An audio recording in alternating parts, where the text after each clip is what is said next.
Bem-vindos à primeira sala de discussão sobre biotensegridade em português, como parte do grupo Biotensegrity Party, que iniciou discussões semanais online no final de março passado. Esta é a 15ª edição desse grupo, pela primeira vez utilizando uma plataforma multilingüe. Português ganhou esta sala porque biotensegridade tem sido um tópico que brasileiros têm assimilado bem na prática clínica como terapias de fáscia, também pesquisado academicamente, publicado, e ainda alguns tendo contato mais estreito com o grupo de estudo iniciado e liderado por Stephen Levin, criador do termo. O Biotensegrity Party é patrocinado pelo Stephen M. Levin Biotensegrity Archive, Embodied Biotensegrity e Handspring Publishing. Links de acesso podem ser vistos abaixo. O Stephen M. Levin Biotensegrity Archive é dedicado a apresentar, avançar e estender a observação do Dr. Stephen Levin de que a arquitetura de tensegridade fornece um modelo essencial para a estrutura biológica, a biotensegridade. Como o estudo da tensegridade na biologia é relativamente novo, a biotensegridade é uma área emergente de investigação científica e esse grupo, liderado por Levin, tem discutido na internet diferenças entre tensegridade, biotensegridade e fáscia, biotensegridade e biomecânica, alavancas, eficiência energética, indeterminação cinemática, objetos modelo para uma perspectiva visual e para ajudar na compreensão dos fundamentos teóricos em construção. Rapidamente situando um pouco de história, antes da Covid-19, o grupo de estudo BIG, Biotensegrity Interested Group, realizava reuniões presenciais anuais, tendo acontecido em Sydney, na Austrália, Roma, Washington e, nos últimos anos, próximo a Ghent, na Bélgica. Alguns nomes pioneiros desse grupo: Danielle Claude Martin, foi uma das mais entusiastas para a formação do grupo.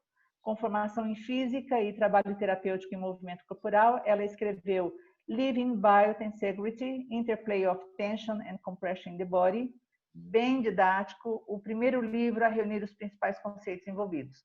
Graham Scarr, osteopata e estudioso de microbiologia, escreveu Biotensegrity, The Structural Base of Life, já na segunda edição, o primeiro livro que penetra nos padrões complexos em biologia para além da abordagem biomecânica clássica. Leonid Blum, matemático e trabalhando com a neuropatologia, sempre perspicaz nas discussões, instigou a superação da visão de estrutura tensegral para comportamento, obviamente associado à noção de dinâmica, doenças dinâmicas de Levin. Outros nomes: John Charke, anatomista na Irlanda, Robert Schleip, que estuda propriedades contráteis da fáscia na Alemanha, Paul Cercoux, fascioterapia na Bélgica, Joanne Evison na Inglaterra e Chris Clancy no Canadá, ambas trabalhando com yoga, Susan Lowell nos Estados Unidos, trabalhando diretamente com Levin, e outros que têm sido entrevistados nessas reuniões online do Biotensegrity Party, por terem publicado ou tenham desenvolvido atividades acadêmicas ou clínicas que podem ser fundamentadas em biotensegridade. Quem tiver interesse em aprofundar nesse modelo teórico, encontra muitas referências no site do Biotensegrity Archive. Os participantes nessas reuniões desse grupo, então, em cada encontro, eles com um copo ou uma caneca com a bebida de sua escolha brindam a reunião. A nossa discussão em português terá a duração de 55 minutos. Cada um dos participantes, por favor, apresentem-se no chat, porque a discussão vai ser gravada, e vamos ver um vídeo e retornaremos em seguida. Com você, Ana, nosso vídeo. Desde tempos antigos, a humanidade tenta entender o mundo que envolve a natureza, a terra, o céu, as estrelas e os planetas. Quando Isaac Newton viu uma maçã cair no chão, nos finais dos anos 1600, ele se perguntou: por que uma maçã cai no chão e a lua não cai? Isso levou para a lei da gravidade do movimento, um retrato de um universo como um relógio em funcionamento, na qual todas as partes se movem com um padrão previsível. As ideias de Newton criam a base para a física clássica até o século XX, e essas ideias ainda afetam a forma como que vemos o mundo hoje. Quando novas rodovias começaram a crescer no mundo, uma nova demanda surgiu: o tempo comum. Em 1879, o horário standard suíço foi introduzido. Havia necessidade de estabelecer tabelas de horários confiáveis para os trens. E quando o telégrafo uniu os Estados Unidos e a Europa, o tempo global foi estabelecido, com todas as zonas de horário que temos hoje. Mas o que é tempo? Quando Albert Einstein lançou a teoria da relatividade no século XX, ele mudou tudo. A lei de Newton não fazia mais sentido. A questão é que na física as coisas devem ser coerentes, do menor elemento do micro para o maior, o macro. A teoria da relatividade. O universo, a física quântica, forçavam ambos físicos e matemáticos a reconsiderarem essas leis. Os descobrimentos evocaram novos insights. O microscópio eletrônico permitiu que descobríssemos bactérias, vírus, genes, RNA e DNA. Quanto mais profundo íamos, mais aprendíamos. Mas se a física funciona do micro para o macro, será que isso se aplica para a biologia? No Museu de História Natural, em Washington, D.C., nos anos 70, o ortopedista Steven Levin viu um grande dinossauro com o pescoço longo. De repente, isso tocou. Não pode ser possível. Em um corpo onde o músculo e o esqueleto funcionam como alavancas, a garganta desse comprimento não conseguiria lidar com a força de gravidade. O dinossauro cairia. Levin sabia que tinha algo, e aí ele se lembrou. O que ele havia lido sobre tensegridade, um princípio estrutural realizado por arquitetos Buckminster Fuller 10 anos antes, onde as partes rígidas eram como fios e as partes moles como cordas. Criava uma força flexível através de combinação de tensão e estabilidade. Essa estrutura não era afetada pela gravidade, pois a pressão era distribuída igualmente entre suas partes. A ponte Needle de Seattle, ela tinha vários andares e constituído de quase nada, mas somente ar. Levin concluiu que para o corpo funcionar, ele precisava somente disso. É o único modelo que, por si só, serviria para todo organismo vivo. Ele chamou isso de biotensegridade. E isso mudou a nossa forma de entender o corpo humano. A ideia do esqueleto como estrutura, onde músculos e órgãos tinham origem e inserção, onde músculo e esqueleto trabalhavam de forma mecânica, é obsoleta. Ao invés disso, nós começamos a ver que o que envolvia os músculos e o esqueleto era a fáscia, o tecido conectivo. Fáscia é um network de tecido conectivo que envolve o nosso corpo, desde músculos, ossos, órgãos e células. É similar a uma teia de aranha, onde as partes rígidas e moles, fortes como o aço, mas flexível como as teias, exatamente como Levin mostrou com a biotensegridade. A fáscia neutraliza a força gravitacional do corpo, prevenindo que colapsemos. É um bloco de corpo completo do macro para o micro. O biologista Donald Inber mostrou que mesmo a célula, o menor elemento do corpo, era envolvido pela fáscia. A fáscia age como um andaime da célula. Você consegue ler mais sobre isso no artigo Arquitetura da Vida. A fáscia é também vital para o equilíbrio e coordenação e contém neurônios que sinalizam dor através do sistema nervoso, onde você pode encontrar células inflamatórias. A fáscia age como um mecanismo de defesa contra o choque através da redistribuição do impacto. Por exemplo, se você bate o seu pé, a fáscia faz com que essa força seja distribuída pela sua perna. Entretanto, em 2005, a Sociedade de Pesquisa da Fáscia foi formada. O Dr. Guy Berton, um cirurgião, apresentou um filme sobre o tecido conectivo em vivo e concluiu: nós achávamos que a fáscia não era nada, agora sabemos que ela é tudo. O professor de anatomia Sigmund Mansi mostrou que a inflamação da face é um local de dor na coluna lombar. Na conferência de 2015, o veterinário Vibeke, da Universidade de Copenhague, apresentou que mesmo os cavalos tinham a mesma estrutura de face dos humanos, assim como as ondas mecânicas profundas que afetavam o tecido conectivo durante o tratamento. Essas ondas profundas também desligavam receptores de dor na face, aumentavam a circulação e diminuíam a inflamação. Na Suécia, o inovador professor Carl Alfors e Hans Bolin lideravam a pesquisa sobre melhor entendimento da face e novas descobertas. Mansi mostrou que a inflamação na face levava a dor nas costas. Agora sabem que condições similares existem em casos como chicote da cervical, cotovelo do tenista, esporão do calcâneo, ombro congelado. Nós também sabemos que a inflamação é relacionada com diabetes, Alzheimer e câncer. Novas inovações facilitam o tratamento da fáscia.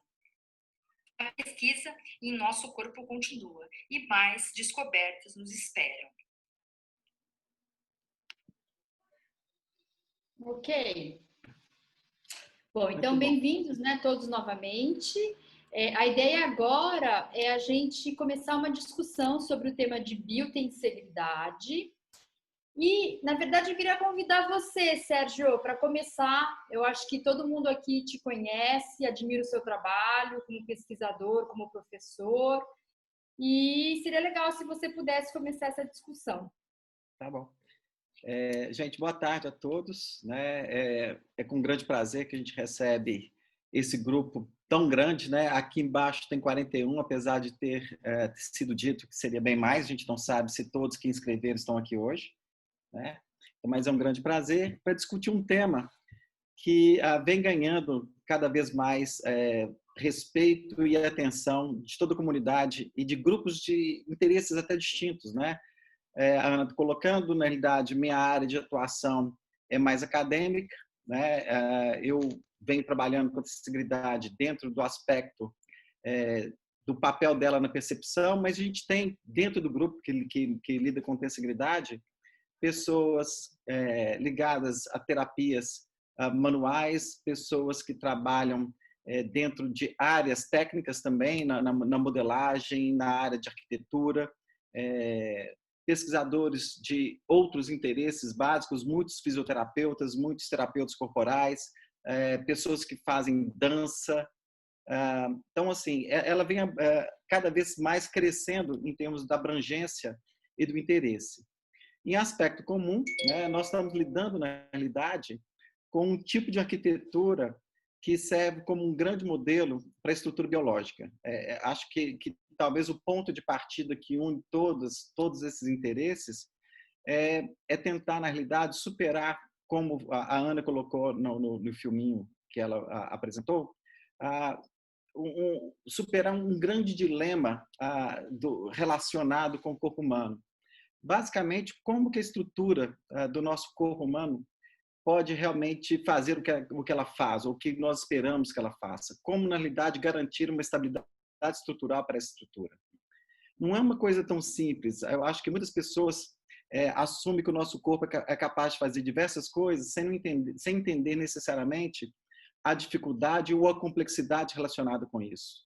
Mas o simples fato de equilibrar em um pé só, ou ficar de cabeça para baixo, ou mesmo fazer algum tipo de atividade física específica, impõe ao corpo humano um estresse excessivo, que se fosse, na realidade, modelado pelas técnicas clássicas da biomecânica, e eu falo isso porque é uma das minhas áreas, a biomecânica clássica, inclusive, se a gente fosse modelar esse corpo humano por meio dessa biomecânica newtoniana clássica, a gente chegaria à conclusão que, basicamente, ou a gente chamaria esse corpo de uma coisa fenomenal, no sentido dele superar estresses acima da sua possibilidade, né, quase como uma estrutura mágica, ou começar a reconhecer que essa física que a gente usa para, de certa forma, entender o corpo humano, ela é limitada e talvez ela não seja verdadeira. E, a partir daí, novas formas de pensar sejam necessárias. E foi isso que aconteceu com Levin, né?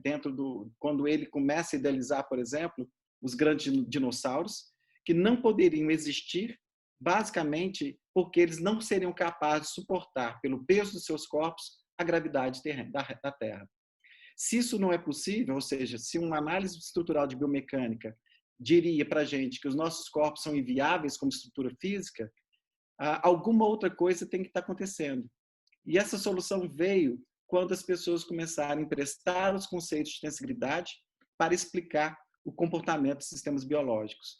Então, tensibilidade, ao invés de suportar por meio de compressão, que seria, na realidade, o mesmo modelo que casas, pontes, prédios e outras estruturas criadas pelo homem se mantêm íntegras, uma estrutura de tensibilidade se mantém íntegra por meio de uma tensão contínua e compressão descontínua, ou seja, é a distribuição de tensão entre todos os elementos que compõem essa estrutura que garante sua integridade estrutural.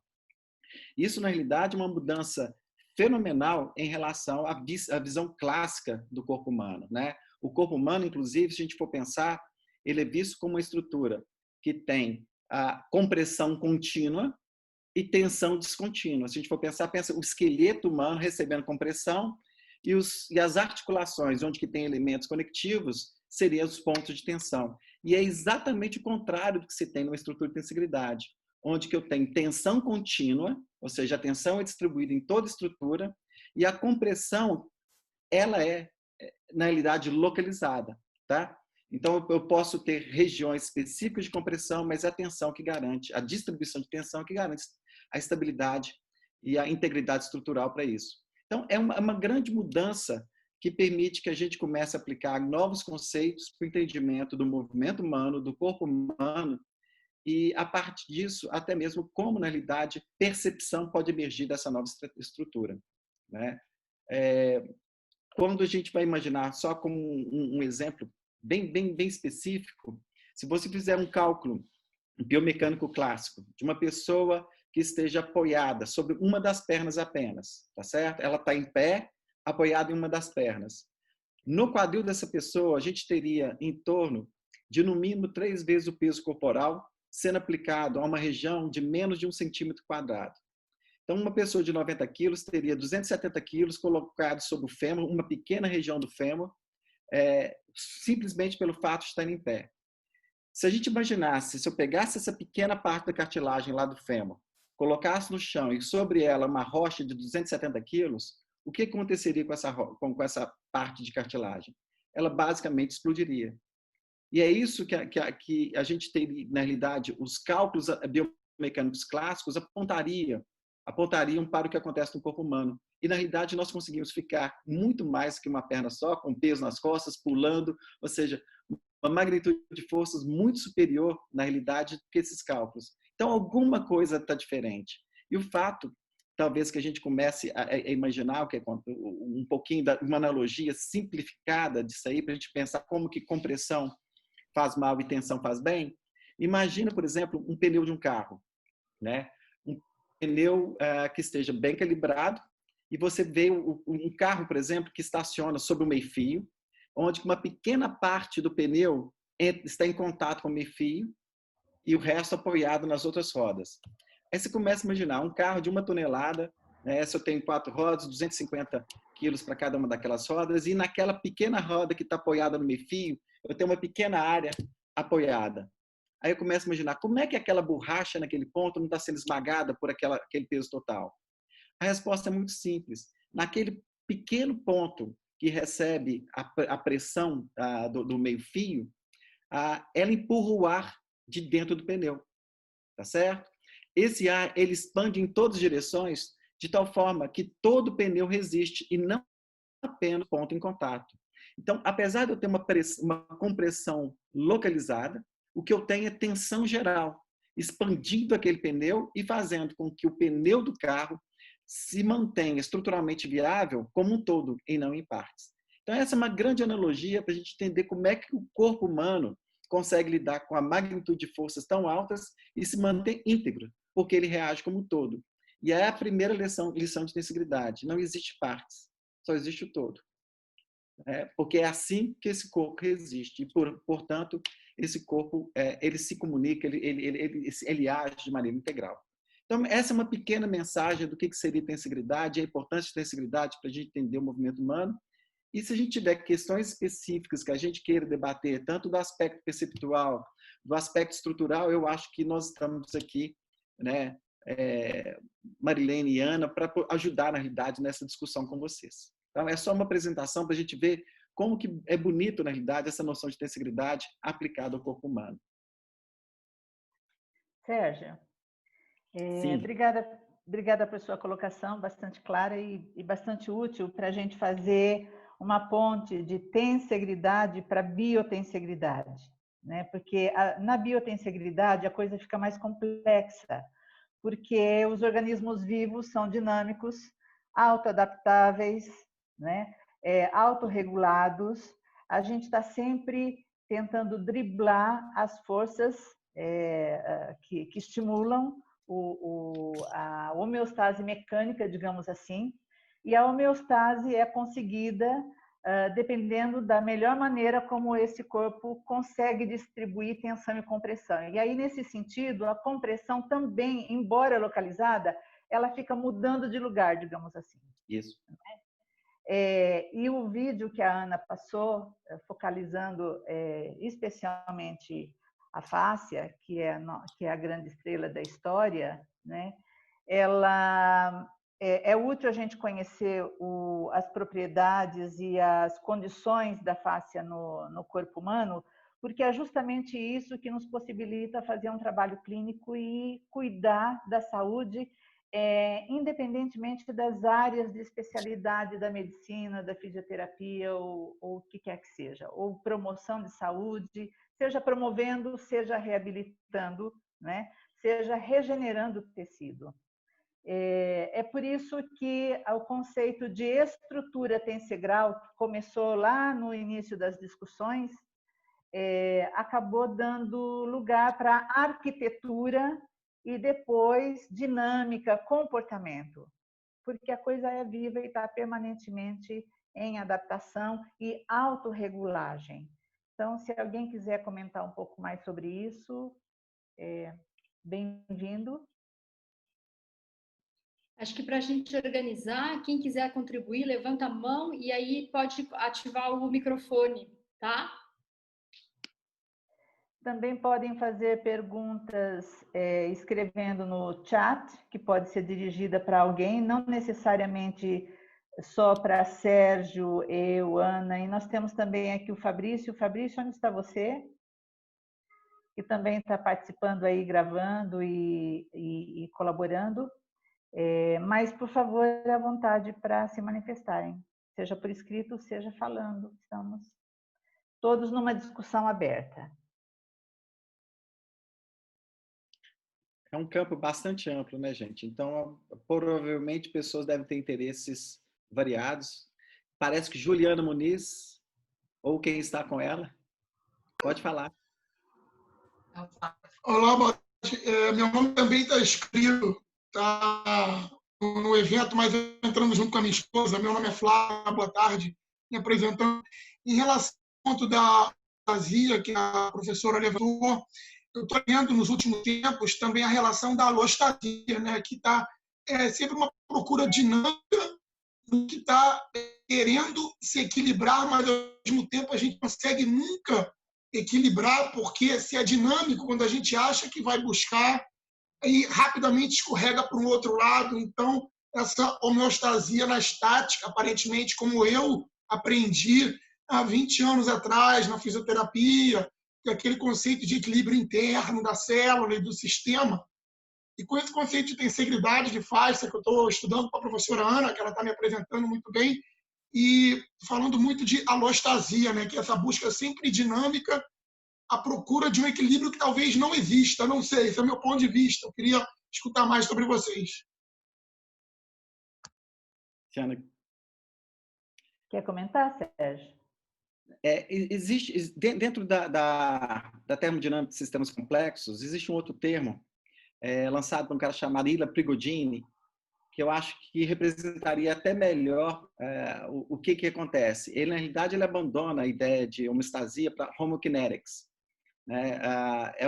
Um tipo de estabilidade dinâmica onde, que, na realidade, eu caminho para o que se chama auto-organização desse sistema.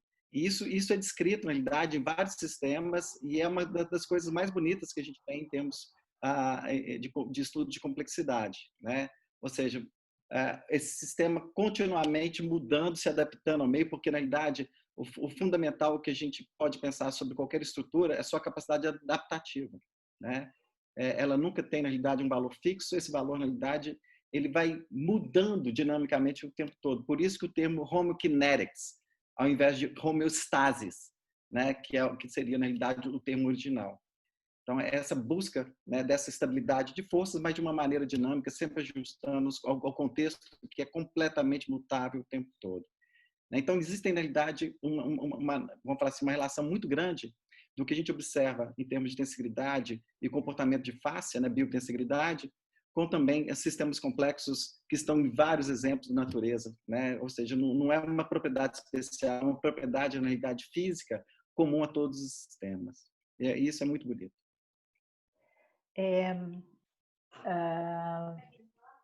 No grupo original do Biotensegrity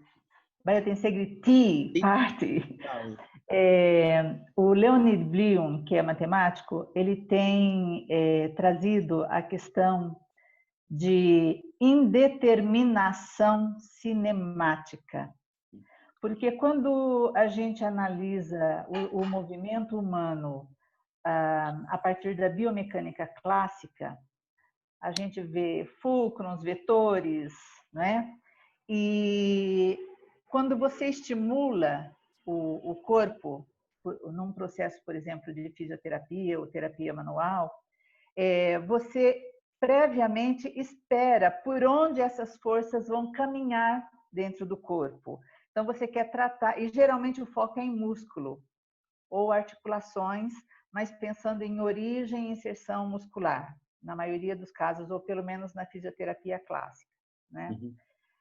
Quando você, de fato, acessa a fáscia como rede, e aí é uma questão de saber como fazer isso, né? A fáscia responde, eu tenho participado de experimentos de contratilidade facial em laboratório, na Alemanha com Robert Schleif por alguns anos atrás, e trouxe isso para a minha prática clínica através da terapia manual.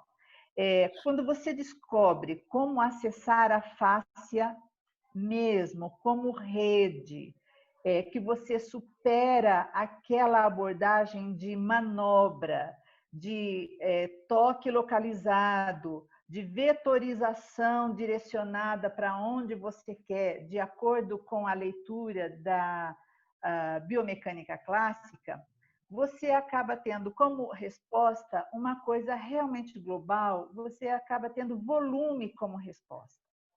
E é um volume que é vivo, porque o corpo, nós temos vibração, nós temos ritmos em diferentes escalas no corpo, todos simultâneos. Então, é dinâmico porque tudo está se adaptando e tudo se movendo simultaneamente, enquanto cada microsistema, ou cada subsistema, ou cada tecido do corpo responde às diferenças de densidades que outros tecidos, que órgãos têm dentro do corpo. E aí a resposta mecânica, ela é omnidirecional. Por isso que você acaba tendo como retorno um efeito de volume. Mas não é uma coisa estática, porque esse volume, essa tensão volumétrica em resposta, ela vai se dissipando, ela vai propagando pelo corpo. Então, tem a questão da energia livre, da energia disponível, se você tem ou não.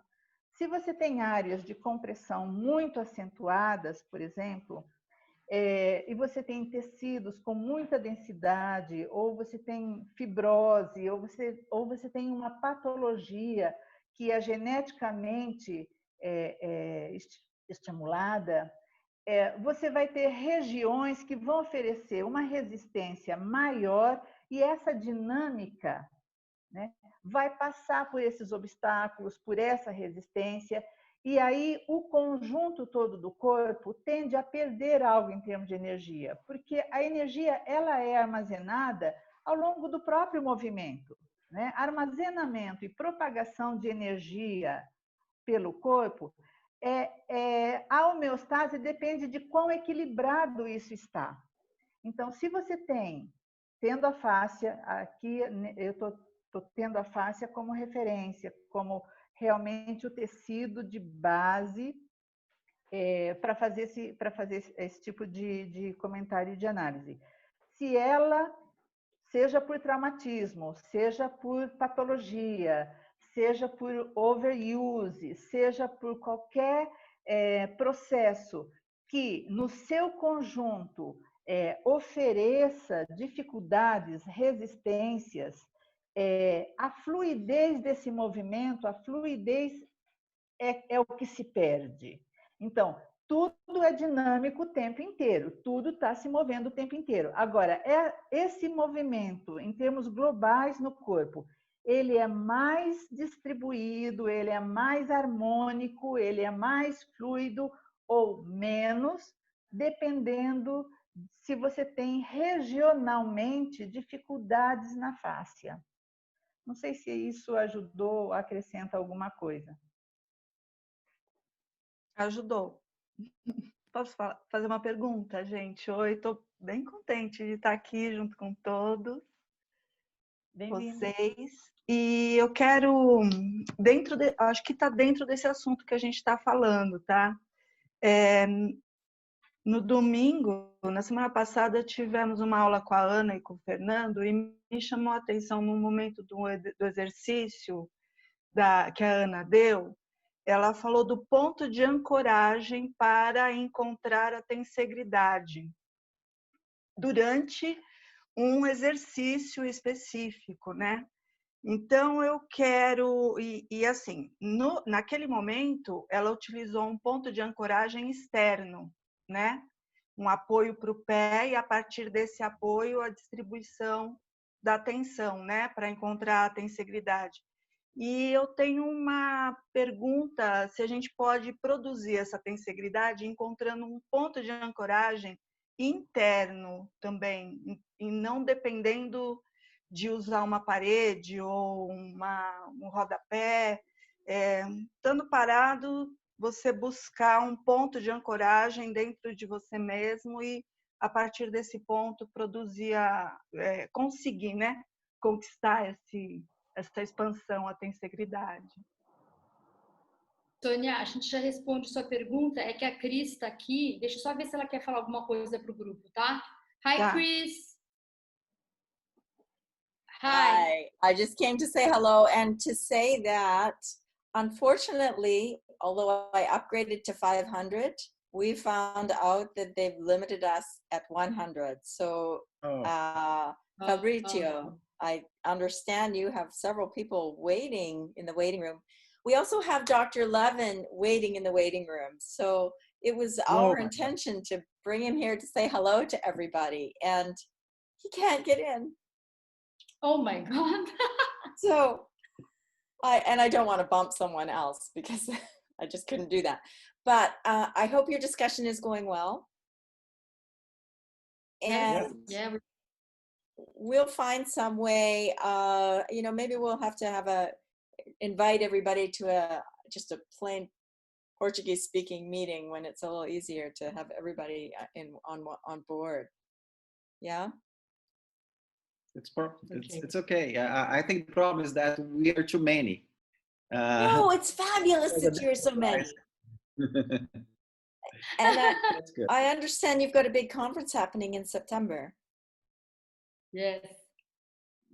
So this will be a warm up for the conference. For sure, yes. Let me translate for everybody here. Ela está falando que ela pensou que tivesse como suportar 500 pessoas, mas o sistema só conseguiu suportar 100. Então tem muita gente que ficou para fora, inclusive o Dr. Levan está tentando entrar e não consegue, né? Então ela fala que vamos tentar numa próxima oportunidade, né, para que todo mundo possa participar. Tem muita gente que ficou para fora tentando entrar porque o sistema não conseguiu. Okay, so yeah, we're looking forward for the next time so everyone can join here. Okay, so Anna, maybe after I've recovered this weekend, you and I can connect and have something specifically for the Portuguese speaking group, and then we can continue the conversation. Whether or not you choose to have a translation as well will be totally up to you. Shall we all cheer Anna in and hopefully she'll volunteer to be our organizer in all of this? You've done such a good job so far, Anna. Would you accept that challenge? Putting you on the spot. Sure. Thank you. Yeah, sure. My pleasure. Okay, maybe you can have someone here also help out. Okay, thanks very much. Thanks, Chris. Bye-bye. Thank you, Chris. Bye. Então vamos lá, né? Sobre a pergunta da Sônia, quem gostaria de contribuir? Eu Sônia. gostaria de falar algo depois, mas por enquanto não seria exatamente em relação à resposta à pergunta dela. Então, se alguém quiser responder, pode responder. Eu só queria fazer um comentário depois. Sônia, acho tua pergunta assim fantástica, porque na maioria das vezes a gente pensa mesmo num ponto de ancoragem externo. É difícil da gente imaginar um corpo assim absolutamente solto na gravidade, você iniciar uma resposta ou uma reação tensegral a partir de um ponto interno. Mas, como tensões e compressões estão conversando o tempo inteiro dentro do corpo e a gravidade em si, por si, é um baita estímulo, eu posso dar uma sugestão. Se você pode ser deitado, pode ser sentado, porque eu faço isso em qualquer postura, de pé, sentada, deitada. Mas no início, deitado é mais fácil. Você se deita e abandona o corpo na gravidade. Imagina que você ou está caindo, ou está levitando. Evite de visualizar forças específicas, locais específicos no seu corpo. Eu uso o verbo abandonar porque é como se você tirasse a mente de primeiro plano e colocasse o corpo em primeiro plano. Nesse estado de total abandono do corpo na gravidade, movimentos espontâneos acontecem.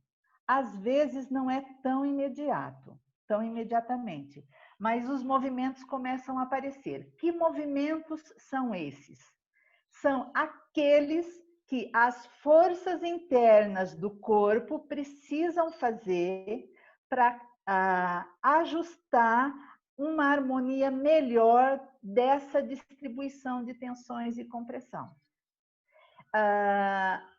O que é comum acontecer é que os primeiros movimentos, primeiro, pode ser que eles não apareçam tão imediatamente assim, porque o corpo precisa estar muito relaxado. Você realmente precisa dar espaço para as forças internas, porque essa é a tua pergunta, certo?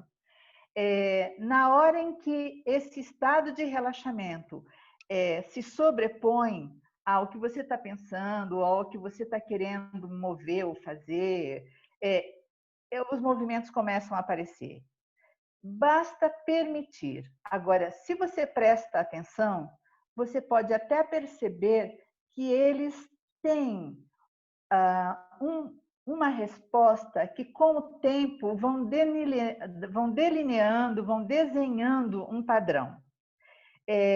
Se você está muito tenso, é possível que um movimento abrupto, como um abrir de pernas, assim, por exemplo, rapidamente aconteça, ou um abrir de braços rapidamente aconteça, ou uma flexão de joelho rapidamente aconteça e depois fecha novamente, enfim. Na medida em que o corpo vai realmente conseguindo relaxar e essas forças vão se distribuindo por dentro, esse movimento ele vai ficando mais suave, mais coordenado, e não se preocupe, em alguns momentos ele vai parar num ponto, por exemplo, o seu joelho, por exemplo, vai fletir e você vai aduzir e girar ligeiramente o quadril e ali o corpo fica parado por minutos. Você vai perceber forças sendo acumuladas ali na região e de repente a perna se solta novamente e você percebe que dentro do seu tronco você está ganhando espaço. Esse é apenas um exemplo. Na medida em que esses movimentos vão acontecendo e com o tempo e com o número de vezes que você fizer este exercício, você vai perceber que realmente um padrão natural, uma sequência natural de movimentos acontece. O último dos movimentos que vai resolver essa sequência de movimentos que podem ser erráticos no começo, aparentemente bizarros, aparentemente rudes, em alguns casos com bastante força ou velocidade, vão dando lugar a uma sequência que conecta centro do corpo com periferia do corpo em movimentos bastante harmônicos. E a gente pode ver isso, por exemplo, em algumas práticas marciais, como no Tai Chi, como em algumas posturas de yoga. O movimento de Möbius, ele finalmente resolve digamos assim, é a resolução final dessa série ou dessa sequência de movimentos que o corpo realiza, porque no Möbius você tem a fluidez de ida e de volta. O desenho da trajetória Möbius, por si, realiza direções que favorecem compressão em alguns pontos e tensão, tração em outros pontos. Tem estudos de matemática de uma equipe holandesa que já desenhou com modelos de software como as membranas se movem quando elas realmente, as membranas celulares se movem dentro desse movimento quando o tecido está num estado de relaxamento e bem disposto em relação aos demais tecidos circundantes. Não tem segredo. O estímulo, tanto faz externo como interno, ele está lá porque a gente já tem um estímulo que é a constante, que a gente não considera, né? As constantes das equações a gente isola porque elas já estão lá, mas pensa, a gravidade está lá e ela é um baita estímulo. Só um comentário que eu fiquei de falar é o seguinte, é só uma questão de linguagem e que de alguma forma pode ser importante. Quando a gente fala procurar a tensibilidade, perder tensibilidade, achar tensibilidade, eu acho que isso deve ser evitado. Isso é uma opinião pessoal minha. Porque a estrutura é ou não é tensibilidade. E aí eu quero chamar a atenção do que a Marilene falou em relação à indeterminância. Eu acho que isso tem muito mais a ver com indeterminância do que necessariamente como encontrar a tensibilidade. Indeterminância, o que ela diz? Na realidade é o seguinte, cada postura, cada organização do nosso corpo pode ser encontrado por diversas equações matemáticas. Ou seja, várias combinações de distribuição de tensão entre os vários elementos que compõem o sistema biológico, pode produzir a mesma postura. Então, não existe, na realidade, uma solução única, portanto, é indeterminado. Né? Então, é como se fosse, na realidade, eu tenho mais equações do que anons. Então, portanto, eu tenho várias respostas para o mesmo problema. Então, dentro disso, na realidade, o que a Marilene talvez esteja encaixando seria, na realidade, de encontrar, talvez, as várias soluções existentes para aquela postura que eu me encontro. Então, ao relaxar, né, eu vou, na realidade, remodelando esse sistema, porque para aquela postura eu tenho várias combinações de distribuição de tensão que vão levar a ela, tá certo? Então, o processo do exercício e da prática, na realidade, é encontrar ou passear por essas várias dimensões, ou essas soluções, até que alguma delas, na realidade, venha te dar o retorno desejado para o exercício sendo feito. Mas todas elas, isso é muito importante, tem que ser obrigatoriamente tensibilidades, porque só existe a estrutura. É uma estrutura de tensibilidade.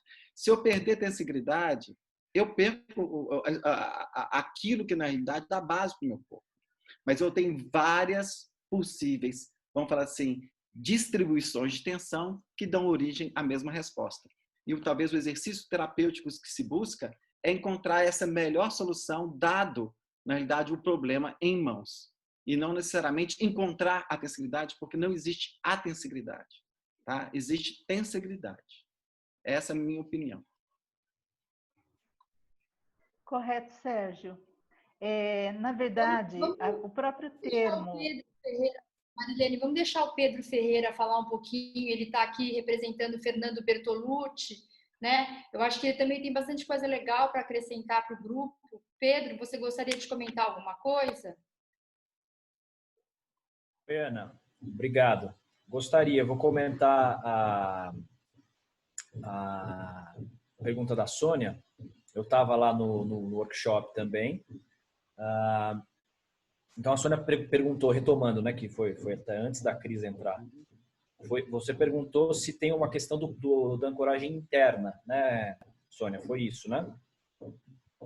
Sim. E aí a gente no workshop a Ana mostrou alguns exercícios, um trabalho de face, fazendo uma ancoragem fora, né? Coisas, foi divertido, né, Ana? Assim, coisas de casa, né? Então, usa o seu sofá. Então é legal porque fica uma coisa simples. E eu acho que é possível, sim, a gente encontrar essa ancoragem dentro, né?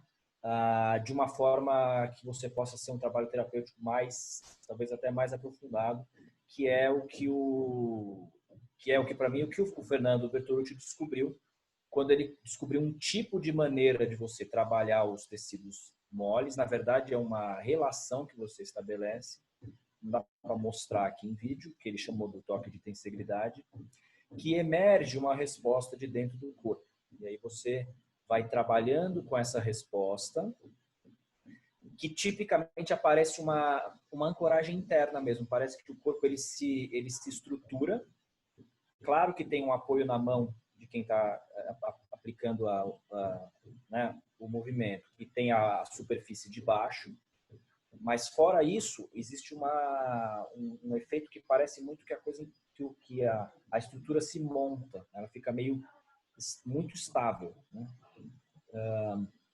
E isso tem um efeito terapêutico que você percebe depois muito, muito intenso. Tipicamente melhorando a qualidade de movimento, alívio de dor e o estado interno. Então, na minha experiência, não tem exatamente a ver com, não é exatamente um relaxamento, mas eu entendo que, não sei o que a Marina quis dizer com relaxamento, como pode ser várias coisas, mas não é exatamente um relaxamento. Mas existe uma resposta que você consegue estimular de dentro, né? Você não consegue exatamente produzir, mas você consegue estimular.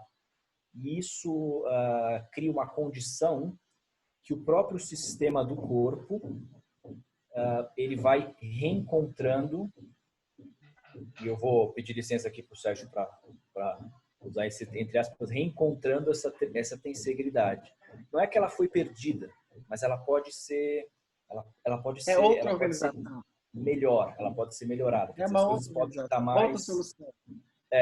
Digamos assim, usando uma imagem que não é perfeita, mas acho que ajuda, de uma teia de aranha.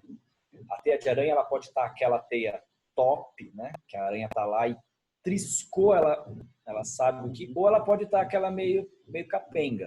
Ainda tem tensegridade, mas já não está muito bom. Então, só que diferente da teia de aranha, o nosso corpo ele consegue criar isso em uma certa condição por dentro, né? Não dá para fazer por fora, mas dá para fazer por dentro. Então, sim, é possível, eu acredito, ter um ponto de ancoragem interna que você consegue estimular um trabalho terapêutico. E isso é terapêutico, né? Isso é muito legal porque é um trabalho que vai com a fáscia e mostra como que isso você começa a ter algumas autorregulações do corpo a partir de um estímulo principalmente facial. Eu acho que nós do movimento, a gente tem um grande desafio, né? A gente trabalha com movimento e a gente não está muito acostumado com isso que o Pedro falou da autorregulação, né? O nosso corpo não é sensível a perceber essa autorregulação que é inerente, é presente, só que a gente não tem essa interocepção tão afinada para sentir isso. Então, acho que um dos grandes desafios na hora que você vai passar isso para o movimento, para um aluno, é buscar esse entendimento dele, né? Mas a gente não pode esquecer, né, dessa autorregulação. Outra coisa que a nossa cabeça, a gente tem um mindset de pensar em músculo. Então, muitas vezes é difícil a gente sair desse pensamento muscular e ir para um outro pensamento e até mesmo sentir no corpo, né? A gente também tem que lembrar que na biotensegridade existe o fenômeno de heterarquia, não existe mais, né, a hierarquia onde o cérebro está comandando tudo. Existe essa ideia onde todas as partes são importantes, se relacionam e se autorregulam. Agora, eu como uma pessoa que trabalha com movimento, eu vejo que a maior dificuldade nossa, de fato, é como é que eu vou fazer o meu aluno sentir essa tensegridade, né? Então, eu acho que o que eu sinto na minha prática, a gente tem que começar a dar subsídios para que ele entenda no corpo qual que é essa sensação da autorregulação, né? É uma sensação de, como o Fernando Bertolucci fala, de benecepção, de menor gasto energético, de conseguir realizar uma postura da yoga, ou sei lá, pilates, de uma forma com menor gasto energético, né? Mesmo existindo força, existe suavidade. Então, eu acho que esse é um dos nossos grandes desafios no movimento, é tornar isso uma coisa mais palpável para quem está realizando, né? Posso falar? Uhum. Então, grata a todos pelas respostas. Pedro, eu conheço bem o trabalho do Fernando, eu participei do grupo de supervisão do toque com ele em 2016, eu fiz o toque de Tensegridade com ele em 2013, e eu trabalho já com a Tensegridade há um tempão, já querendo, né, conduzir os meus alunos para que encontrem em si mesmo essa expansão que economiza o esforço. E falei já para a Ana que o tecido Fascia Connector me auxiliou bastante. Eu não posso te interromper. Só quero falar que é o seguinte. O Dr. levanta aqui. O Dr. levanta. Sim, grata. Welcome. Welcome to the Brazilian room. Thank you. I just dropped in to say hello. Hello, Yeah. Hello. You're very welcome. I'm sorry you don't speak any Portuguese, but most of you do better in English, a lot better in English than I do in Portuguese. Just go right back to where you are. It's fine. Okay. I just want to say hello to everybody. Thank you. Ok, thank you. Então, ele passou para falar um oi. Ok. Desculpa, Sônia, mas... Maravilha. Perfeito. Mas então, eu sou grata a todos que trouxeram as respostas, mas o gancho que eu estava procurando foi o que a Marilene me trouxe. Essa busca do involuntário a partir de um movimento involuntário do corpo, começar a produzir, o próprio corpo encontrar esse sistema e ele mesmo vai buscar a ancoragem. Porque o toque do Fernando é uma ancoragem externa. Ela vem de fora a ancoragem, para o corpo encontrar a sua ancoragem. O tecido, o Fascia Connector, também é uma ancoragem externa, que facilita muito, já te falei isso, Ana. E eu queria mesmo esses detalhes todos que a Marilene me trouxe, que eu também conheço o trabalho dela, de Edif, e admiro bastante. E grata a todos, estou muito feliz de poder estar participando desse grupo. Vamos continuar nossa conversa aqui. Sônia. Oi. Sônia, obrigada. Eu só trocaria a palavra involuntário por espontâneo. Espontâneo, sim. Porque o corpo é uma expressão de vontade quando ele faz, não é? Sim. É que a gente está muito acostumada a colocar a mente para dizer para o corpo o que é que ele tem que fazer, não é? E você sabe que no toque do trabalho de Edif, eu coloco embaixo do corpo da pessoa justamente para não manipular. A ideia é realmente estimular, por isso é que é Edif, né? Estimulação dinâmica, porque tudo está dinâmico, né? Espacial, né? Estimulação espacial, porque é todo o espaço do corpo, e dinâmico, porque tudo está movendo ali, inclusive a mão durante o toque, acho que você já deve ter percebido isso, ela funciona como uma continuidade do toque, uma continuidade da fáscia do paciente, e você passa a fazer parte do sistema, não é? E aí as coisas acontecem realmente espontaneamente. Agora, quando você conhece bastante bem as propriedades da fáscia, que não são somente as propriedades contráteis, mas quando você se familiariza com todas elas, e aprende a senti-las no toque quando você entra em contato, então sim, você pode ter a intenção de ajudar aquele corpo, né, a obter o melhor da sua tensegridade, porque na verdade eu penso em duas coisas, eu penso em processo e estado. O processo seria uma tensegralidade que o corpo dispõe, buscando alcançar integridade da atenção. E ele sempre vai se desarranjar e vai sempre buscar de novo um estado melhor em termos do que a gente chama de tensegridade. Então, a palavra para você, Sérgio. Não, o que eu vejo na realidade é uma área que ficou muito grande, né? Se a gente for ver tensegridade, ela começa com um propósito específico dentro da arquitetura. Ela atinge a célula com o trabalho do Donald Ingber, que faz, na realidade, um papel fenomenal, na realidade, talvez um dos alcances mais científicos que conseguiu, na realidade, levar a tensegridade para a comunidade científica internacional. Quando ele estuda a célula, ele consegue, inclusive, relacionar o surgimento de câncer ou os processos adaptativos celulares com tensegridade. E aí, na realidade, ela se torna algo que atinge também as questões profissionais, ou seja, ela é levada ao público dentro de termos que possam, de alguma forma, alcançar práticas profissionais. E aí, na realidade, ela expande, ela toma o seu corpo próprio, ela cria, na realidade, uma nova linguagem, cria novas técnicas e se desenvolve em ramos. Então, o que eu vejo, na realidade, é essa multiplicidade, essa diversidade dentro do grupo de pessoas que trabalham com tensegridade. E a única coisa que eu acho que é importante, né, é que a gente, eventualmente, como grupo, venha desenvolver uma linguagem comum, né, que permita, na realidade, que todo mundo, ao comunicar, transfira a mesma ideia, porque eu posso, às vezes, entender uma coisa diferentemente do que está sendo dito, que os conceitos, talvez, não sejam exatamente os mesmos.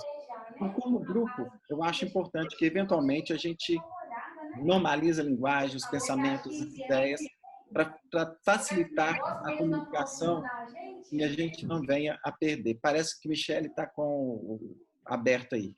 Ai, Jesus. Tá? Então, o que eu penso em termos de futuro, né, como grupo, como área, é essa discussão que possa, de alguma forma, dar um sentido comum à linguagem, né, às falas, os entendimentos, para que a gente consiga comunicar esses conceitos da melhor maneira possível, né? É uma sensação do que eu tenho hoje.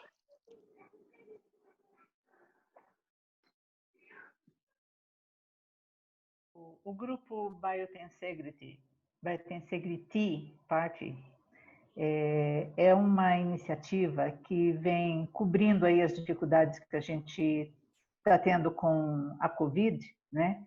Mas que acaba possibilitando para a gente assim, esse alcance que antes ficava restrito do ponto de vista de discussão teórica, mas nas universidades, na academia e no próprio grupo do Levin, né?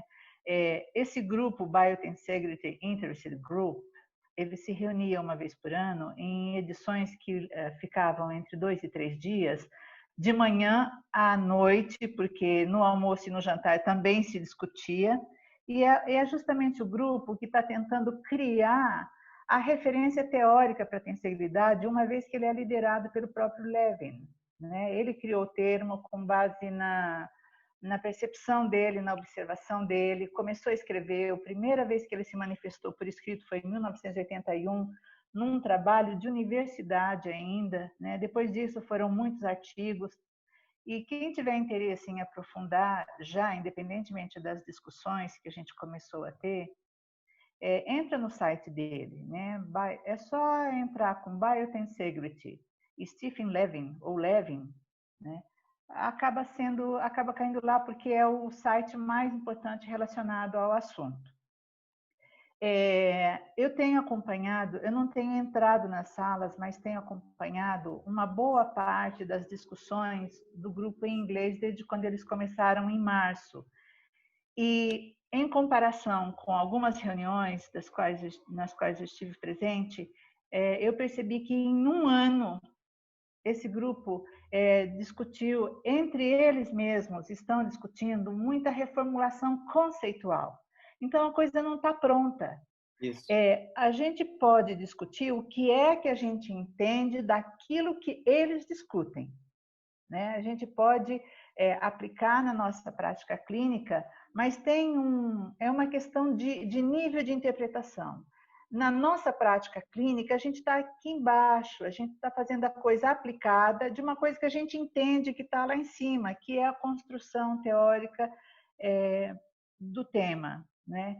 A gente sabe que biotensegridade está relacionado com física, está relacionado com termodinâmica, enfim, as leis da termodinâmica dentro da física clássica e também, né, depois dos vídeos do Guimberteau, um salto, um passo dentro da física quântica que eu, por exemplo, eu sou ignorante nisso. Eu tenho que ficar lendo, buscando artigos, revendo conceitos, porque eu venho da área de humanas e para mim é difícil entender.